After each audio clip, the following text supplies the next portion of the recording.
আসসালামু আলাইকুম, স্বাগতম সবাইকে। কুকিং হাউজের আজকের আয়োজনে আপনাদের জন্য নিয়ে এসেছি ভীষণ মজাদার এবং টেস্টি মগজ ভুনার রেসিপি। তবে আজকের এই মগজ ভুনাটা আমি একটু ভিন্নভাবে তৈরি করব। আর আজকে এটার নাম দিয়েছি বাগারি মগজ ভুনা। এই বাগারি মগজ ভুনাটাও খেতে অসম্ভব রকমের টেস্টি এবং মজাদার। যারা মগজ খেতে পছন্দ করেন তাদের কাছে নিশ্চয়ই ভালো লাগবে আমার আজকের এই রেসিপি। আমি এখানে বড় সাইজের একটা গরুর মগজ নিয়েছি আর এই মগজটার ওজন প্রায় 700 গ্রাম। এখন এই গরুর মগজটা খুব ভালোভাবে পরিষ্কার করে নিতে হবে। তো মগজটা আমি হালকা পাতলা একটু ধোয়ার সময় পরিষ্কার করে নিয়েছি। মগজটা খুব ভালোভাবে ধুয়ে পরিষ্কার করে নিতে হবে। এই মগজটা আমি সেদ্ধ করে নেব। আর মগজটা সেদ্ধ করার জন্য আমি পানিতে হলুদ এবং লবণ দিয়ে 10 মিনিটের মতো ভালোভাবে জাল করে আমি মগজটা সেদ্ধ করে নেব। আর আগে থেকেই মগজটা এভাবে একটু সেদ্ধ করে নিলে মগজের ভেতরে যে ময়লাগুলো থাকে সেটাও ভালো মতো বেরিয়ে আসে। তো কেউ যদি মগজটা সেদ্ধ করতে না চান, কাঁচা মগজও কিন্তু রান্না করা যায়। তো মগজটা আমি 10 মিনিটের মতো ভালোভাবে সেদ্ধ করে নিয়েছি। এখন গরম পানি থেকে তুলে নেব। তুলে নিয়ে মগজটা খুব ভালোভাবে পরিষ্কার করে নিতে হবে। তো মগজের এক অংশটা আমি আগে থেকে একটু পরিষ্কার করে নিয়েছিলাম। এখন বাকি যে অংশটা আছে একটা পার্ট, এই পার্টটাও আমি ভালোভাবে পরিষ্কার করে নেব। যে রগগুলো আছে, মগজের যে রগগুলো থাকে সেগুলো ভালোভাবে পরিষ্কার করে নিতে হবে। পরিষ্কারের অংশটা আমি এখন আর দেখালাম না, এটা সবাই করতে পারে। তো মগজটা ভালোভাবে পরিষ্কার করে তারপরে ফিরে আসছি। তো আমি মগজটা ভালোভাবে পরিষ্কার করে নিয়েছি। মগজটা পরিষ্কার করার পর মগজটাকে আমি এভাবে ছোট ছোট টুকরো করে কেটে নিয়েছি। তো মগজটা কিন্তু এরকম বড় টুকরো থাকবে না, রান্না করার সময় আমি আবারও ছোট টুকরো করে নেব। তবে এখন রান্নার সুবিধার্থে আমি এভাবে একটু কেটে নিলাম। প্যানে পরিমাণ মতো তেল দিয়ে দেব। তেলটা এখন এই পর্যায়ে অল্পই দিলাম। এখন এই টুকরো করা মগজগুলো আমি হালকা একটু ভেজে নেব। আর মগজটা আগে থেকে এইভাবে একটু ভেজে নিলে খুবই সুন্দর একটা ফ্লেভার আসবে, খেতেও ভালো লাগবে। আর মগজের থেকে একটা গন্ধ বের হয়, সেই গন্ধটাও থাকবে না। তো অল্প আঁচে ভালোভাবে নেড়ে চেড়ে আমি মগজগুলোকে হালকা লালচে কালার করে ভেজে নেব। খুব বেশি কড়া করে ভাজবো না, যেহেতু আমি মগজগুলো আগে থেকেই সেদ্ধ করে নিয়েছি। আবার খুব বেশি কড়া করে ভাজলে এটা অত খেতে ভালো লাগবে না। আর মগজটা আমি কয়েক ধাপে রান্না করব আজকে। তো ভালোভাবে উল্টাপাল্টা করে নেড়ে দিয়ে আমি মগজটা ভেজে নিলাম। আর ভাজার সময় এখানে কিন্তু কোনো হলুদ লবণ কোনো কিছুই দিচ্ছি না, কারণ সেদ্ধ করার সময় আমি মগজটা হলুদ লবণ দিয়েই সেদ্ধ করে নিয়েছি।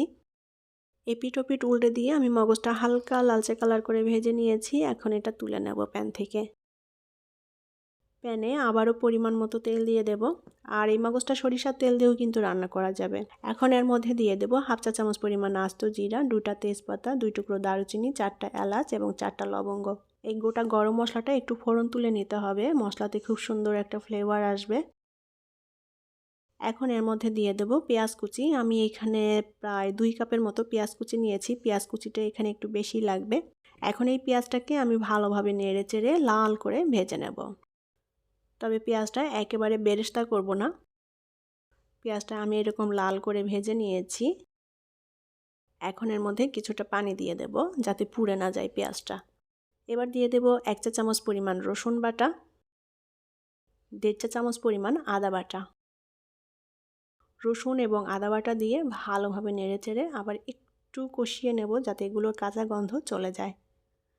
এবার দিয়ে দেব গুঁড়া মশলাগুলো। আমি এখানে 1.5 চা চামচ নিয়েছি শুকনা মরিচের গুঁড়া, 1 চা চামচ ধনিয়া গুঁড়া, 1 চা চামচ জিরা গুঁড়া, হাফ চা চামচ হলুদ, স্বাদ মতো লবণ। এখন গুঁড়া মশলাগুলো দিয়ে দেব। মশলাটা দিয়ে ভালোভাবে কষিয়ে নিতে হবে।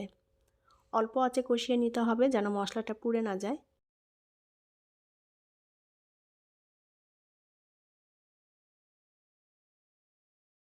তো মশলাটা ভালোভাবে কষিয়ে নিয়েছি অল্প আঁচে, মশলা থেকে তেলটাও আলাদা হয়ে এসেছে। এখন এর মধ্যে ভেজে রাখা মগজগুলো দিয়ে দেব। মগজটা দিয়ে ভালোভাবে নেড়েচেড়ে মশলার সাথে মিলিয়ে নিতে হবে। চুলার আঁচটা কিন্তু অল্পই রাখতে হবে। মশলার সাথে এখন মগজটাকে ভালোভাবে কষিয়ে নিতে হবে। আমি প্রথমত মগজগুলো একটু বড় টুকরো করে কেটে নিয়েছিলাম। এখন মগজগুলোকে আমি একটু ছোট ছোট টুকরো করে দেব। তবে এটা আপনাদের পছন্দ মতো করে টুকরো করে নিতে পারেন। তবে মগজগুলো একটু ছোট টুকরো করে দিলে মশলাটাও ভালোভাবে মিশে যেতে পারবে আর এটা খেতেও খুবই ভালো লাগবে। তো আমি মগজটাকে খুব ভালোভাবে এভাবে ছোট ছোট টুকরো করে দেব। সবটুকু মগজ আমি এভাবে ছোট টুকরো করে নিয়েছি আর মশলার সাথে ভালোভাবে নেড়েচেড়ে কষিয়েও নিয়েছি। মশলার সাথে মগজটা খুব ভালোভাবে কষানো হলে মগজের টেস্টটাও কিন্তু ভালো লাগবে। এখন এর মধ্যে পরিমাণ মতো পানি দিয়ে দেব। পানিটা দিলাম যাতে মশলাটাই ভালো মতো জাল পড়ে আর মগজটাও ভালো মতো রান্না হয়ে যায়। এখন এর মধ্যে দিয়ে দেব কিছু কাঁচামরিচ। আমি কাঁচামরিচটা একটু ছোট টুকরো করে দিয়েছি। কাঁচামরিচের খুব সুন্দর একটা ফ্লেভার আসবে, খেতেও ভালো লাগবে, একটু ঝাল ঝাল হবে। কাঁচামরিচ দিয়ে ভালোভাবে নেড়েচেড়ে মিলিয়ে দিয়েছি। এবার ঢাকনা দিয়ে ঢেকে অল্প আঁচে এটা রান্না করে নেব। ঢাকনা দিয়ে ঢেকে দিলে মগজটায় ভালো মতো জাল পড়বে, খেতেও ভালো লাগবে। তো যে পানিটা দিয়েছিলাম সে পানিটা প্রায় শুকিয়ে এসেছে, তেলটা উপরে আস্তে আস্তে ভেসে উঠছে। এখন খুব ভালোভাবে নেড়েচেড়ে দিয়ে মগজটাকে ভুনা করে নিতে হবে। উল্টাপাল্টা করে খুব ভালোভাবে মগজটা নেড়ে দিতে হবে যেন তলাতে লেগে না যায়। তো মগজটা আমার রান্না করা হয়ে গিয়েছে। এখন মগজটাতে আমি বাগার দিব। বাগার দেওয়ার জন্য অন্য একটা প্যানে আমি পরিমাণ মতো তেল দিয়ে দিয়েছি। এখন এই তেলের মধ্যে দিয়ে দেব রসুন। আমি এখানে 1 টেবিল চামচ পরিমাণ রসুন নিয়েছি। রসুনটা আমি একটু থেতো করে দিয়েছি, চাইলে এটা কুচি করেও দেওয়া যাবে।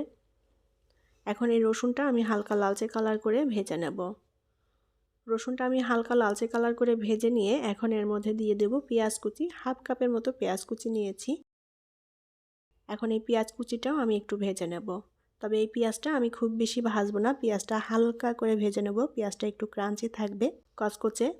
এখানে রসুনটা আমি একটু লাল করে ভেজে নিয়েছি, তবে পেঁয়াজটা লাল করে ভাজবো না। পেঁয়াজটা একটু ক্রাঞ্চি রাখবো, এতে করে খেতে ভালো লাগবে।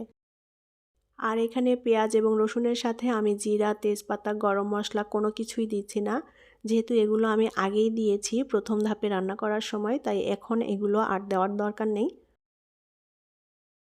পেঁয়াজ এবং রসুনটা আমি ভেজে নিয়েছি। এখন এর মধ্যে মগজটা দিয়ে দেব। মগজটা দিয়ে খুব ভালোভাবে নেড়েচেড়ে মিলিয়ে নেব।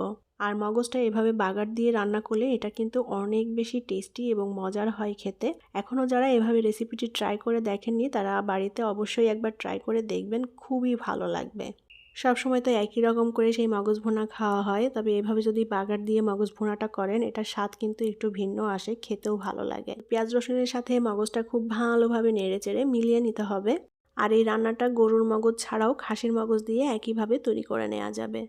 আর একদম শেষে আমি এর উপর দিয়ে টালা জিরার গুঁড়া দিয়ে দেব, হাফ চা চামচ।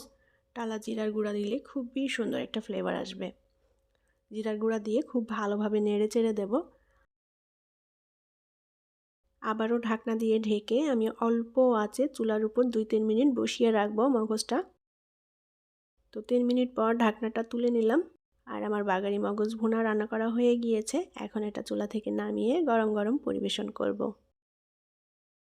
তৈরি হয়ে গেল দারুণ মজাদার এবং টেস্টি ভিন্ন স্বাদে বাগারি মগজ ভুনা। আশা করি আমার আজকের রেসিপি আপনাদের কাছে ভালো লেগেছে। আর আমার রেসিপিটি যদি ভালো লেগে থাকে তাহলে প্লিজ ভিডিওটি শেয়ার করবেন। পরবর্তী রেসিপি দেখার আমন্ত্রণ জানিয়ে আজকের মতো বিদায় নিচ্ছি। ভালো থাকবেন সবাই। আল্লাহ হাফেজ।